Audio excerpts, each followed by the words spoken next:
Selamat pagi, salam sejahtera untuk kita semua.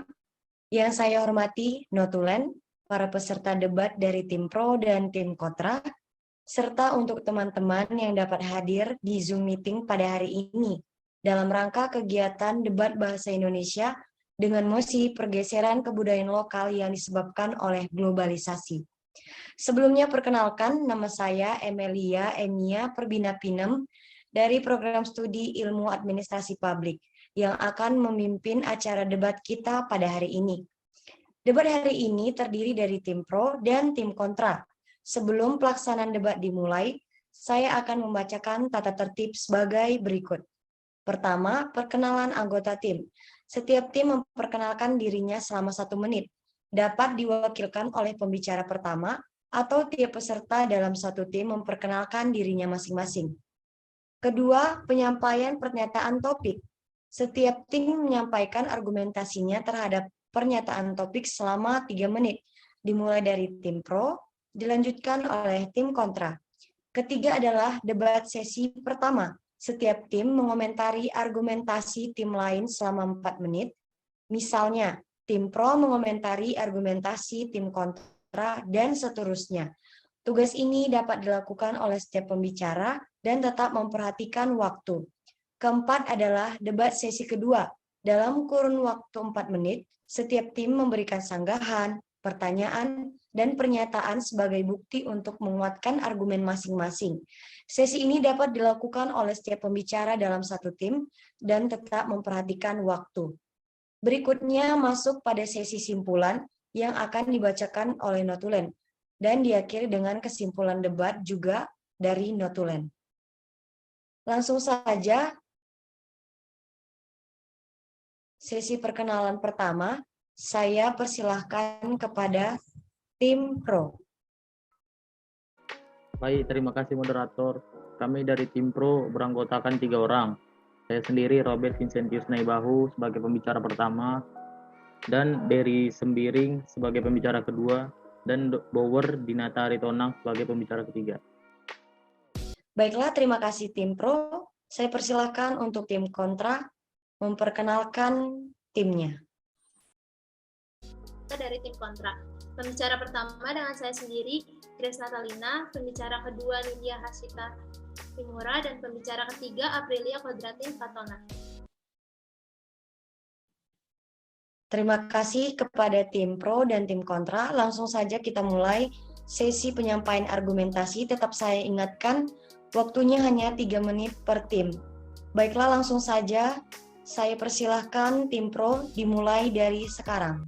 Seperti yang kita ketahui bersama, globalisasi adalah proses mendunianya suatu hal, sehingga batas antara negara menjadi hilang, dan pasti akan merubah segala aspek kehidupan masyarakat. Salah satunya adalah pudarnya kebudayaan lokal disebabkan oleh globalisasi. Globalisasi menimbulkan berbagai masalah dalam bidang kebudayaan. Misalnya, hilangnya budaya asli suatu daerah atau suatu negara, menurunnya rasa nasionalisme dan patriotisme, hilangnya sifat kekeluargaan dan gotong royong, kehilangan kepercayaan diri, dan juga gaya hidup yang tidak sesuai dengan adat kita seperti kebudayaan barat yang menyebar dan mulai banyak ditiru oleh kalangan remaja. Kebudayaan barat masuk dengan mudahnya ke negara kita itu disebabkan oleh adanya faktor, dan salah satu faktornya adalah dikarenakan adanya krisis globalisasi yang telah mempengaruhi masyarakat-masyarakat di negara kita. Pengaruh dari kebudayaan barat ini penyebarannya sangat cepat dan meluas dikarenakan adanya kemajuan teknologi. Tentu saja ini akan menimbulkan pengaruh yang sangat besar bagi sistem sosial dan budaya lokal yang ada di negara kita. Pengaruh budaya barat yang berjalan dengan cepat ini menimbulkan terjadinya goncangan sosial atau culture shock, yaitu suatu keadaan yang dimana masyarakatnya tidak mampu atau tidak siap menahan berbagai pengaruh budaya-budaya luar yang masuk ke negara kita.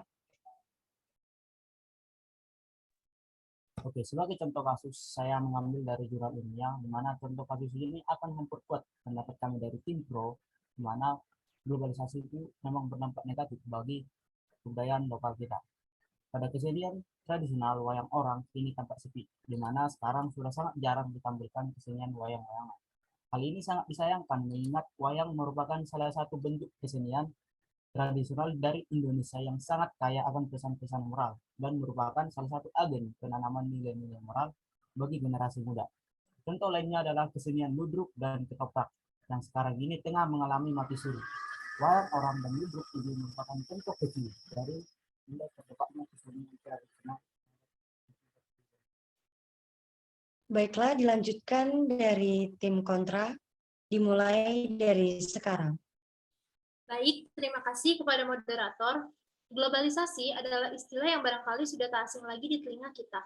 Globalisasi adalah suatu proses yang menempatkan masyarakat dunia dapat menjangkau satu dengan yang lain atau saling terhubungkan dalam semua aspek kehidupan, baik dalam bidang ekonomi, politik, budaya, teknologi, maupun lingkungan. Proses globalisasi sebenarnya sudah terjadi sangat lama sekali, terutama sejak abad ke-15 Masehi saat bangsa Eropa melakukan penjelajahan besar-besaran dengan berlayar mengarungi samudra.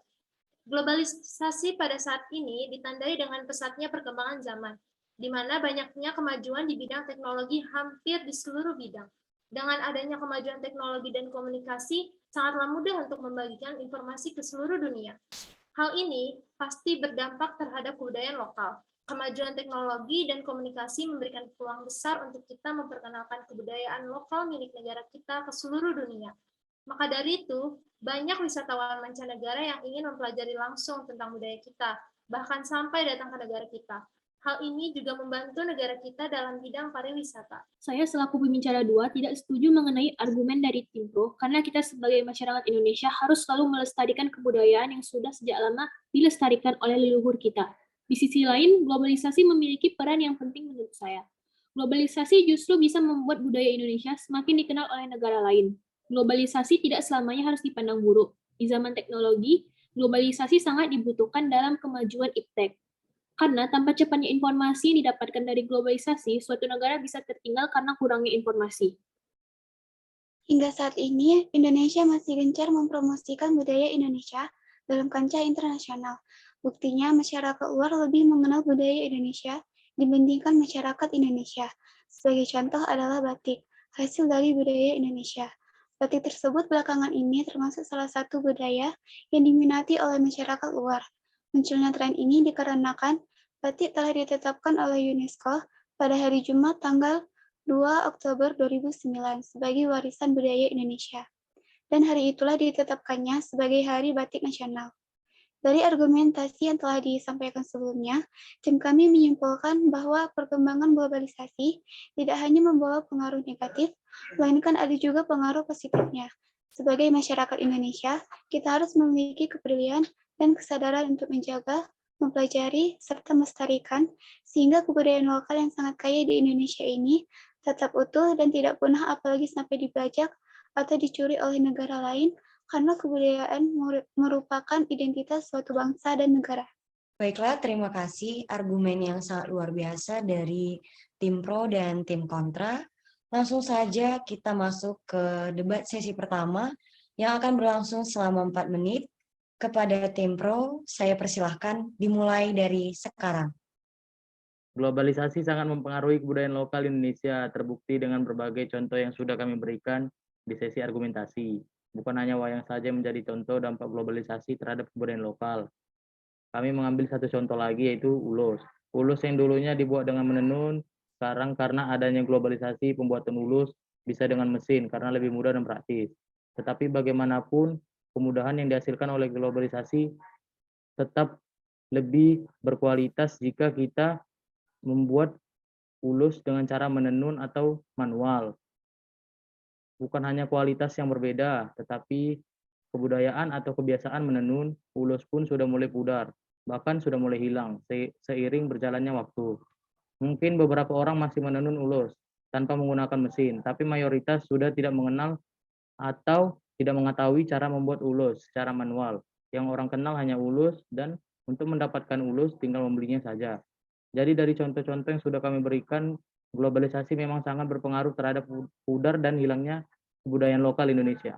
Menanggapi dari jawaban atau argumen dari tim kontra tadi, di mana pada pembicara satu dari tim kontra mengatakan bahwa kebudayaan lokal dari Indonesia itu malah menjadi tereksplor ke dunia internasional oleh karena globalisasi ini. Nah, yang menjadi pertanyaan saya, kebudayaan lokal apa yang sudah tereksplor dan apa kenyataannya terhadap negara kita? Apakah apakah setelah tereksplor bisa dikatakan globalisasi itu sebagai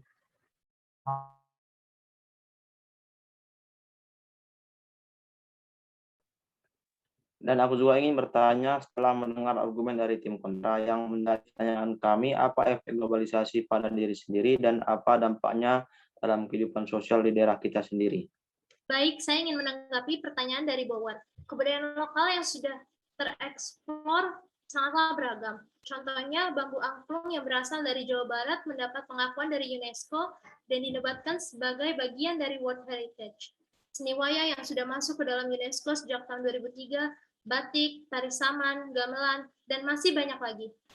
Efek nyata terhadap negara kita dengan mendunianya batik pasti memajukan kesejahteraan para pengrajin batik karena penjualannya meningkat, di mana batik sering dijadikan oleh bagi wisatawan baik domestik maupun mancanegara.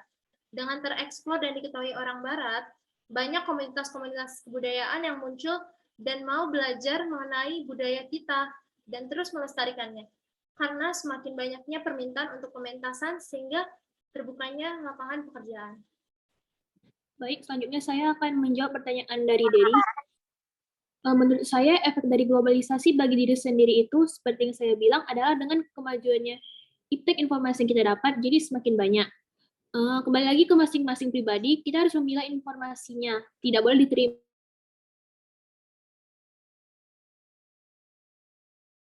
Robert, pada kenyataannya di zaman globalisasi ini, sifat gotong royong dan kekeluargaan makin kuat. Ditandainya pada masa COVID-19 sekarang ini, di tengah pandemi ini, masyarakat tengah saling peduli dan menolong. Mulai dari yang paling sederhana, itu tidak memberi stigma yang negatif bagi penderita, hingga menyediakan dukungan kebutuhan sehari-hari seperti di wilayah desa Mojopurno di Magetan, Jawa Timur. Mereka memberikan dukungan fisik maupun mental pada warganya selama isolasi mandiri karena COVID-19. Baiklah, terima kasih kepada tim pro dan tim kontra. Sesi debat pertama telah selesai, langsung saja kita mulai. Sesi debat kedua yang juga berlangsung selama 4 menit. Kepada tim pro, saya persilahkan dimulai dari sekarang. Kalau kalian menganggap bahwa kebiasaan gotong royong dan tolong-menolong semakin kuat karena adanya pandemi COVID, berarti kalian menganggap semua orang menjadi punya rasa tolong-menolong dengan situasi sekarang. Hanya sebagian kecil orang yang memiliki rasa toleransi kepada orang lain, apalagi orang yang tidak ia kenal. Justru dengan adanya pandemi COVID seperti sekarang ini, orang akan lebih menjaga diri mereka seperti menjauhi kerumunan, seperti yang dianjurkan oleh pemerintah. Jadi jika orang menjauhi kerumunan karena takut tertular, maka bagaimana bisa rasa tolong-menolong yang Anda sebutkan tadi terlaksana? Bagi beberapa orang bisa saja memiliki rasa tolong-menolong, tapi menurut saya itu pun karena ia mengenal orang yang ia tolong tersebut. Kalau untuk orang yang tidak dikenal, mungkin lumayan sulit untuk membantu orang karena kita pun tak menjaga jarak sesuai anjuran pemerintah. Ditambah dengan adanya globalisasi, orang menjadi sibuk dengan gadget seperti bermain media sosial, game, dan lain-lain. Itu dapat membuat rasa toleransi pun mulai menghilang. Contoh yang sering terjadi di sekitar kita sekarang, jika kita ngumpul bareng teman-teman, kita pasti banyak yang sibuk dengan gadget masing-masing. Jadi dalam pertemuan itu bisa jadi tidak ada rasa toleransi atau rasa pertemanan lagi yang muncul. Bahkan bagi beberapa keluarga, pada saat kumpul keluarga, itu orang interupsi ditolak. Bahkan bagi beberapa keluarga, pada saat kumpul keluarga itu orang-orang pada sibuk dengan gadget masing-masing. Interupsi diterima. Baiklah, interupsi diterima. Menapi gotong royong pandemi dan globalisasi, menurut saya di masa apapun pandemi maupun setelah pandemi, budaya yang dapat dilaksanakan karena ciri khas budaya kita yang bukan di masa ke masa, bahkan telah diakui negara lain. Di masa pandemi ini, kita harus mematuhi aturan dari pemerintah, yaitu menjaga jarak agar tidak tertular. Hal ini tidak menutup kemungkinan untuk kita membantu saudara kita yang terkena COVID-19, karena kita dapat memanfaatkan gadget kita dengan memberikan bantuan berupa sumbangan ataupun donasi online yang tentunya dapat digunakan untuk membantu saudara kita yang terkena COVID-19. Jadi, penggunaan gadget di masa sekarang bukan hanya digunakan untuk bermain game atau media sosial saja. Sebagai warga negara yang baik, kita harus memiliki kesadaran diri akan dampak positif maupun negatif dari gadget tersebut. Kita harus dapat memanfaatkan gadget sesuai dengan perkembangan zaman dan kebutuhan yang ada. Interupsi ditolak.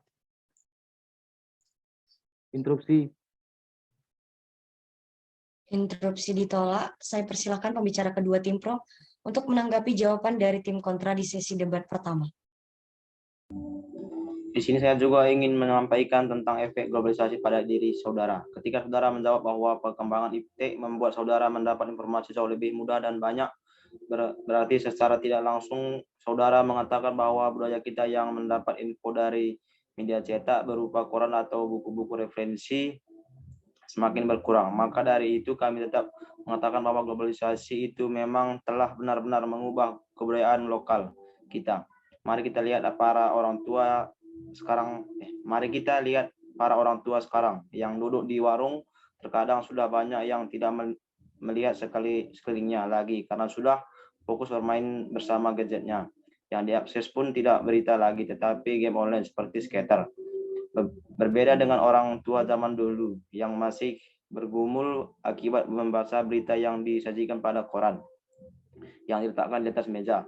Masing-masing menyampaikan pendapatnya terkait situasi dan kondisi terkini yang disampaikan di dalam koran. Saya juga ingin menyampaikan atau menanggapi jawaban dari tim kontra yang mengatakan bahwa kebudayaan kita malah mendapat keuntungan dari globalisasi itu, dikaitkan dengan wayang atau batik yang diakui oleh yang berasal dari Indonesia. Saya mengatakan bahwa batik itu diakui oleh UNESCO tidak bisa dijadikan sebagai bukti bahwa globalisasi itu membuat pengaruh positif pada kebudayaan lokal kita. Namun, batik yang dikenal oleh berbagai negara itu merupakan hasil dari kerjasama antara negara-negara yang bergabung di dalam UNESCO itu. Jadi, menurut saya pengakuan terhadap batik itu merupakan sebuah apresiasi antar sesama anggota organisasi yang bergabung di dalam UNESCO tersebut. Baiklah, saya di sini akan menanggapi pendapat dari Saudara Dery. Seperti yang sudah saya tegaskan pada argumen sebelumnya, sebagai warga negara yang baik, kita harus pandai-pandai dalam memilah informasi. Menurut saya, hubungan antara perkembangan teknologi dengan tidak peduli dengan sesama itu tidak berhubungan. Kalau tim pro mengatakan bahwa banyak anak muda zaman sekarang berkumpul dan sibuk dengan HP-nya, saya kurang setuju. Karena lingkungan saya, jika sedang berkumpul, pasti tetap akan berbincang dan tidak sibuk dengan HP-nya. Negara-negara di dunia terus berlomba-lomba untuk perkembangan iptek. Jadi menurut saya, kalau tidak mengikuti perkembangan teknologi, kita akan kolot teknologi. Misalnya kita tetap menggunakan koran seperti zaman dahulu, seperti yang tim pro bilang, Indonesia pasti akan sangat tertinggal jauh dengan negara lain. Baiklah, saya ingin menanggapi pendapat dari Saudara Blower. Justru hubungan diplomatik itu terjadi karena adanya globalisasi. Seperti yang sudah saya tegaskan di awal debat ini, sebenarnya proses globalisasi sudah lama sekali terjadi, yaitu sejak abad ke-15 Masehi. Setiap negara berusaha untuk dapat bekerja sama, melakukan hubungan diplomatik, walaupun memiliki jarak yang jauh.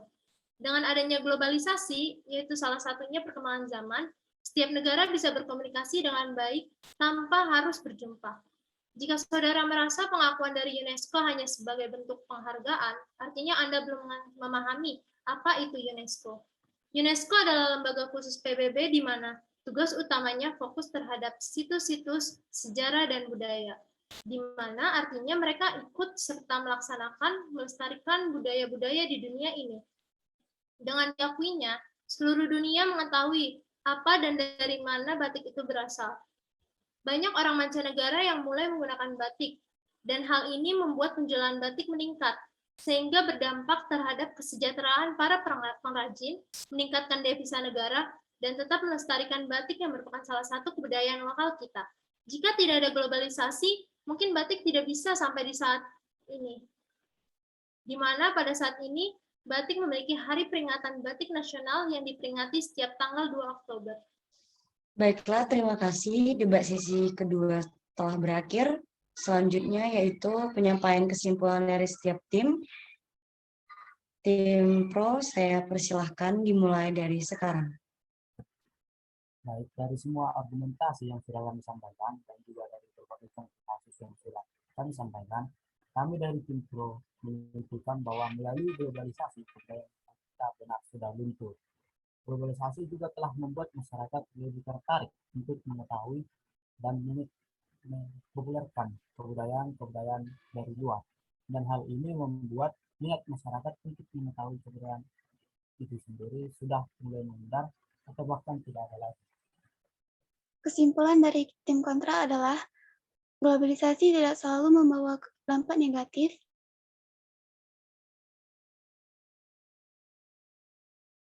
Tanpa cepatnya informasi yang didapatkan dari globalisasi, suatu negara bisa tertinggal karena kurangnya informasi. Jadi, juga sebagai warga negara yang baik, kita juga harus memiliki kesadaran diri akan dampak positif maupun negatif dari pengaruh globalisasi tersebut. Kita dapat memanfaatkannya, kita juga harus melestarikan budaya lokal, karena budaya merupakan identitas suatu bangsa dan negara. Kesimpulan dari hasil debat secara keseluruhan akan disampaikan kepada Notulen. Saya persilahkan. Terima kasih moderator. Globalisasi merupakan suatu proses mendunia atau menyeluruh yang memiliki hubungan dengan peningkatan keterkaitan dan ketergantungan antar bangsa dan antar manusia di seluruh dunia melalui perdagangan, investasi, perjalanan, budaya populer, dan bentuk-bentuk interaksi lainnya, sehingga batas-batas suatu negara menjadi semakin sempit. Globalisasi menimbulkan berbagai dampak dari segi positif dan negatif. Kemajuan teknologi dan kemudahan untuk berkomunikasi sangatlah memudahkan kita untuk mendapatkan dan membagikan ke seluruh dunia, sehingga kebudayaan lokal kita juga mendapatkan peluang besar untuk dikenal dunia. Namun, jika sebaliknya yang terjadi, budaya asing yang akan mendominasi budaya kita karena globalisasi, maka kebudayaan dan sikap asli yang kita miliki akan hilang. Maka dari itu, kita harus seimbang dalam menjalankannya. Kita harus bisa tetap menjaga dan melestarikan kebudayaan Indonesia untuk memperkuat jati diri bangsa dan tetap memperkenalkan kebudayaan nasional dengan teknologi kepada seluruh dunia untuk menumbuhkan rasa cinta tanah air. Saya kembalikan kepada moderator. Baiklah, terima kasih Notulen. Dengan demikian berakhirlah sesi debat kita pada hari ini. Semoga apapun yang kita diskusikan dapat memberikan kebermanfaatan kepada kita pribadi lewat pribadi. Akhir kata, izinkan saya membacakan pantun. Hidup kesepian tanpa kekasih, cukup sekian dan terima kasih.